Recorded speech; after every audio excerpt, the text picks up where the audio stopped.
Je vais commencer donc par lire dans le livre de l'Ecclésiaste, chapitre 7, verset 20.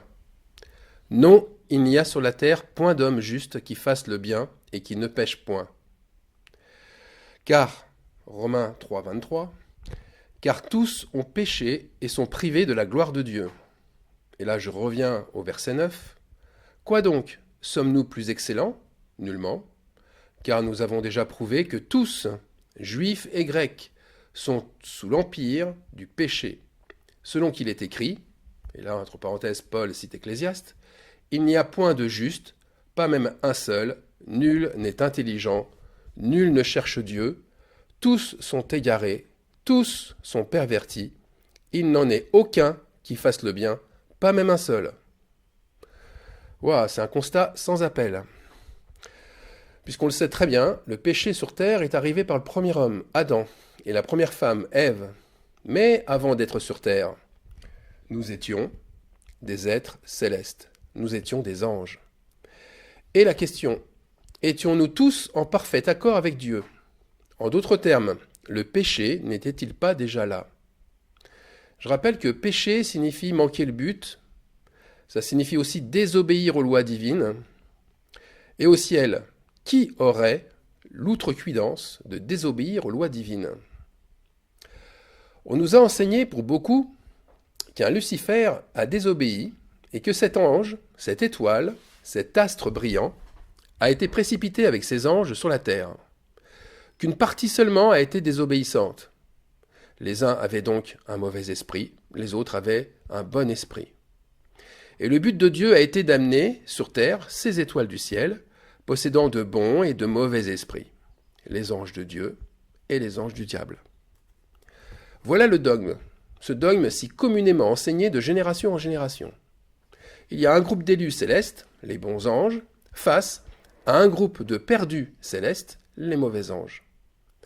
Et ils se retrouvent, donc ces deux groupes, sur terre, mélangés.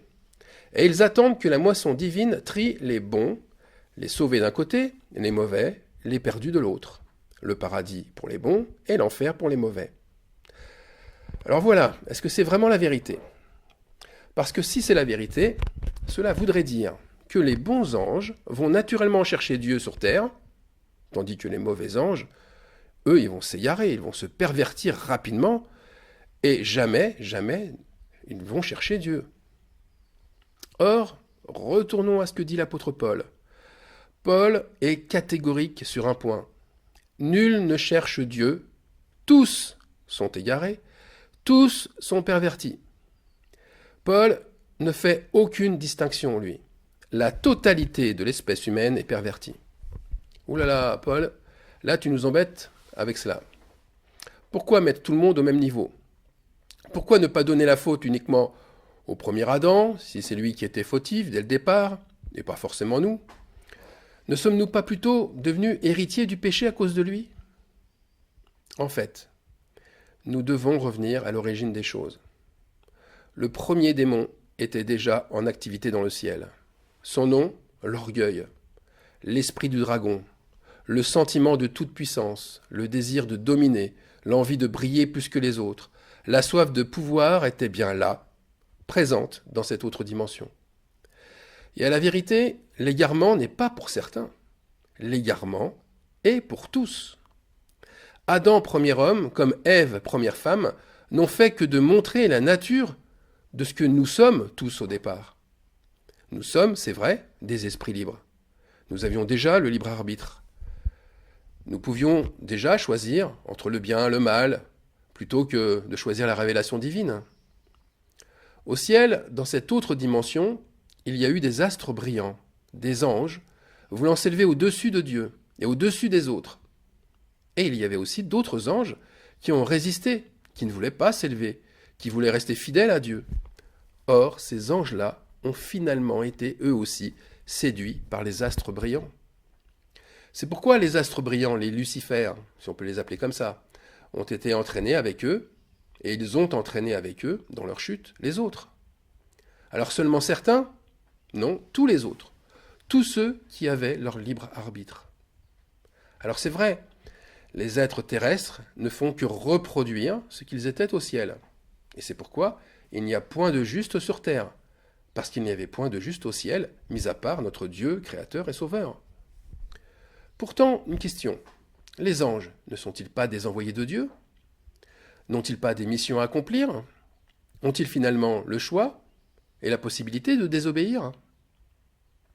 En fait, le statut des anges est particulier, car certains anges ont le pouvoir de désobéir et d'autres non. Alors pourquoi? Parce qu'au ciel, il existe plusieurs catégories d'anges. Il y a les anges annonciateurs, qui sont envoyés par Dieu pour réveiller, annoncer la parole de Dieu, annoncer un commandement, révéler des prodiges, comme l'a fait l'ange Gabriel.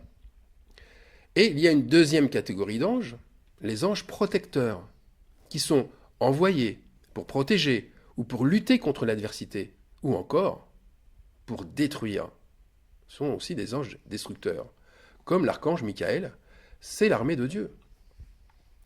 Donc ces deux catégories d'anges sont représentées par un archange qui ne les commande pas. Ils sont tous serviteurs du Très-Haut et entièrement soumis à lui, sans connaître le libre arbitre. Et il y a une troisième catégorie d'anges, mais bien différente de ces deux premières, ce sont des anges inachevés. Et cette catégorie, c'est la nôtre. Des êtres célestes, des serviteurs, oui, mais à la grande différence des deux premières, des serviteurs susceptibles de désobéir, car possédant un libre arbitre. Le but de ce libre arbitre n'est pas anodin, et c'est sur ce but que nos yeux doivent être fixés.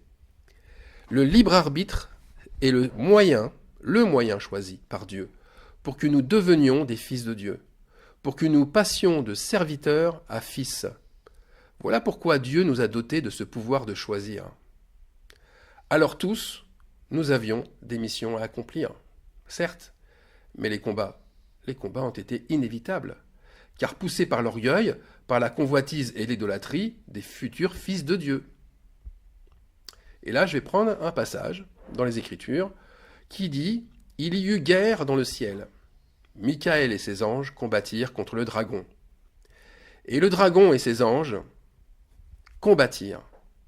Mais ils ne furent pas les plus forts, et leur place ne fut plus trouvée dans le ciel. » C'est Apocalypse, chapitre 12, versets 7 à 8. Leur place ne fut plus trouvée dans le ciel. Vous voyez, Satan, cet esprit mauvais, faisait partie lui aussi des anges destinés à être fils. Si Satan, Shatan en hébreu, l'adversaire, a désobéi, c'est que tous nous avions aussi cette possibilité, la possibilité de devenir l'adversaire du Père. Vous voyez, l'orgueil, ça amène à faire des excès de zèle, à suivre des anges plus lumineux, au premier abord, à être séduits par leur lumière. Mais pour ces anges séducteurs, le combat est beaucoup plus féroce. Ils se battent, et ils se battent pour porter la lumière. Porter la lumière, ça c'est le sens du mot Lucifer. Et le résultat, le résultat fut celui-là. Apocalypse 12, verset 9. Et le grand dragon, le serpent ancien, appelé le diable et Satan, celui qui séduit toute la terre, il fut précipité sur la terre, et ses anges furent précipités avec lui. Certes, tous les anges n'ont pas été chassés du ciel et précipités sur la terre. Seules les deux premières catégories sont restées au ciel. Les anges serviteurs comme l'ange Gabriel et les anges serviteurs comme l'archange Michael. Car ces anges ne peuvent déchoir de leur fonction. Ils n'ont pas non plus à croître dans le ciel. Ce sont des êtres accomplis, parfaitement. Les autres sont ce tiers, ou cette troisième partie qui a été précipitée sur la terre. Et on va le lire dans Apocalypse 12, verset 4, et je prends la version Martin. Et sa queue, donc la queue du dragon, traînait la troisième partie des étoiles du ciel, lesquelles il jeta en la terre, ou il jeta sur terre.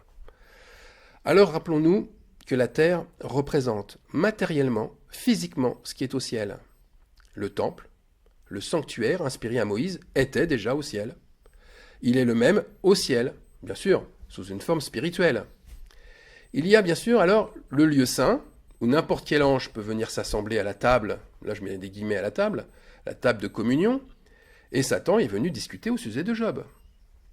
Mais il y a le saint des saints, où seuls y sont acceptés ceux qui sont purs, Dieu, ses anges et ses fils. Comment les anges de la troisième catégorie, c'est-à-dire la nôtre, peuvent-ils passer du lieu saint au saint des saints? Est-ce que c'est par les missions qu'ils exercent au ciel? Pas du tout. Par ces missions qu'ils feront sur terre. Leur mission aura comme but le même que Christ, le Fils de Dieu, briser le voile. Et seul le passage terrestre permet cela. L'ange doit s'incarner dans un être humain dès sa naissance. Et dans sa vie terrestre, il devra passer par le sang de l'agneau, puis ressusciter comme lui pour franchir ce lieu. On va lire Apocalypse 12, verset 11, dans la version Martin. Ils l'ont vaincu à cause du sang de l'agneau et à cause de la parole de leur témoignage. Et ils n'ont point aimé leur vie, mais les ont exposés à la mort. Alors autre chose. Dans le lieu saint au ciel, il y a des échanges, il y a des discussions. Et pour ça, je prends l'exemple de Jean chapitre 1, où la parole était au commencement avec Dieu. Donc la parole est bien là. Mais en fait, des discussions sur quoi et sur qui? Lisons Apocalypse chapitre 2, verset 5. Celui qui vaincra sera revêtu ainsi de vêtements blancs. Je n'effacerai point son nom du livre de vie, et je confesserai son nom devant mon Père et devant ses anges. Au ciel, à la table de communion, des noms sont nommés comme des gloires, des nouvelles gloires qui remontent de la terre après chaque moisson. On a célébré le Fils unique Jésus-Christ d'abord, bien sûr, en premier, puis les autres fils adoptés sont célébrés. Regardez ce que dit Jésus dans Luc 15, 7. Je vous le dis, il y aura plus de joie dans le ciel pour un seul pécheur qui se repent que pour 99 justes qui n'ont pas besoin de repentance. Et puis nous lisons aussi cela. Celui qui vaincra, je ferai de lui une colonne dans le temple de mon Dieu, et il n'en sortira plus. Il ne sortira plus du temple. Et j'écrirai sur lui le nom de mon Dieu et le nom de la ville de mon Dieu, de la nouvelle Jérusalem. Apocalypse 3, 12. Cette adoption dans le Saint des Saints est définitive. Celui qui aura vaincu, eh bien, c'est cette colonne. Une colonne indéplaçable, indestructible, qui a un nom lié à sa nouvelle naissance et à ce qu'il a construit avec elle, à sa nouvelle Jérusalem. Dans le lieu saint, des noms sont annoncés, mais pour qu'on se rappelle qu'ils ont persévéré sur terre jusqu'à la mort. Cette victoire leur donne alors un statut différent, le statut de fils de l'homme devenu fils de Dieu. Ils pénétreront dans le Saint des Saints. Est-ce que nous connaissons déjà des noms? Ben oui, Jésus-Christ les a montrés aux apôtres Pierre, Jacques et Jean au moment de la transfiguration. Moïse et Élie sont deux noms bien connus dans le ciel. Et la transfiguration, elle représente le Saint des Saints dans le ciel, ceux en qui le Père place toute son affection, tout son amour. Car il faut le dire, il n'a plus été trouvé dans cette troisième catégorie d'anges des êtres fidèles dans le ciel. Tous sont devenus adultères, tous ont renié leur premier amour. Ne pas le reconnaître, c'est encore être séduit par un esprit Lucifer. Vous savez, ces anges qui sont animés d'un esprit de dragon. Cet esprit qui fait briller l'extérieur du vase alors que l'intérieur est rempli de putréfaction. Mais derrière toute cette noirceur, il y a un espoir. L'espoir apparaît avec la vision de Jean. Apocalypse, chapitre 21, verset 1. Puis je vis un nouveau ciel et une nouvelle terre, car le premier ciel et la première terre avaient disparu. L'apôtre Jean voit en vision la solution finale qui est prévue par notre Père face à cette chute des anges. Alors soyons-le persuadés, ce nouveau ciel ne comportera plus de Lucifer ni d'esprit mauvais. Le ciel sera comme la terre, purifié du mal. Les fils de Dieu seront comme leur époux, toujours animés du libre arbitre, mais avec une chose différente, c'est que leur amour sera scellé. Ils seront un. Alors pour beaucoup, je sais, c'est un scandale de penser que nous sommes tous des anges déchus au départ. Nous sommes tous chassés du ciel, entraînés par le mal. Ouah, quelle claque cela nous met. Mais oui, Nous n'avons rien décidé directement de notre naissance sur terre. Elle a été provoquée, cette naissance, et provoquée par notre chute. Mais, et c'est cela le plus important, mais Dieu savait que le libre arbitre nous attirerait inévitablement vers les ténèbres, qu'avec même la plus grande détermination, nous ne pourrions pas résister au mauvais esprit. Mais Dieu avait un but louable par Jésus-Christ, un but qu'il est venu révéler aux hommes, venir les sauver, venir les rassembler en lui, pour en faire ses frères, les fils adoptés du Père. Alors notre Dieu, en nous chassant du ciel, sur la terre, notre Dieu ne nous a pas abandonnés. Le premier livre de la Genèse, au chapitre 28, est là pour nous le rappeler. Je vous demande de penser au songe de l'échelle de Jacob. Jacob, fils d'Isaac, a vu une échelle reliant la terre avec le ciel et des anges descendre et monter sur cette échelle. Ce songe montre bien le secours de Dieu qui est au sommet de cette échelle et qui contrôle tout. Et voici, l'Éternel se tenait au-dessus d'elle, de l'échelle, et il dit, « Je suis l'Éternel, le Dieu d'Abraham, ton père. » etc. Vous voyez, Dieu garde ses enfants, ses anges, quel que soit leur lieu. Il veille sur eux, sur les générations qui vont suivre, et il leur promet de les sauver. L'Éternel, dans le même texte, il dit à Jacob, « Toutes les familles de la terre seront bénies en toi et en ta postérité. » Donc le but de Dieu n'est pas de nous perdre sur terre. Il n'a jamais eu cette intention-là. Nous sommes, c'est vrai, venus sur la terre, mais avec les conséquences de notre désobéissance. Et c'est la grâce de Dieu, c'est par la grâce de Dieu qu'il est venu nous attirer à lui, nous rechercher, alors que dès le départ, nous nous sommes égarés au ciel. Adam et Ève n'ont fait que de confirmer cet égarement. Par conséquent, c'est pour un but louable et merveilleux que nous devons tous passer par le creuset terrestre. Ce creuset qui nous brûle, nous éprouve comme l'or et nous façonne de telle manière que nous puissions changer d'identité, changer de nature et au final reprendre notre place au ciel.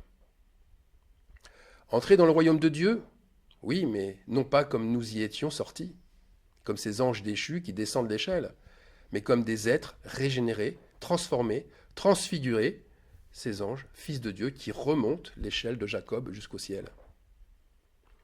Alors, finissons sur cet émerveillement. Le soir du 22 avril, 22, je le rappelle, c'est le nombre des anges. Ce soir du 22 avril, il y a eu un pic d'intensité, c'est-à-dire des pluies d'étoiles filantes dans le ciel de France. C'est vrai que nous aimons admirer ce fabuleux spectacle des étoiles filantes qui tombent du ciel lors d'une belle nuit étoilée. Mais ce spectacle doit nous rappeler d'où nous sommes venus et pourquoi nous sommes nés sur cette terre. Alors admirons cette chute d'étoiles comme notre propre chute qui a été le seul et unique moyen pour nous-mêmes d'accéder à cette identité divine que promet Dieu à ses enfants. Ces enfants qui deviennent ses fils par leur victoire sur leur nature pécheresse. Amen.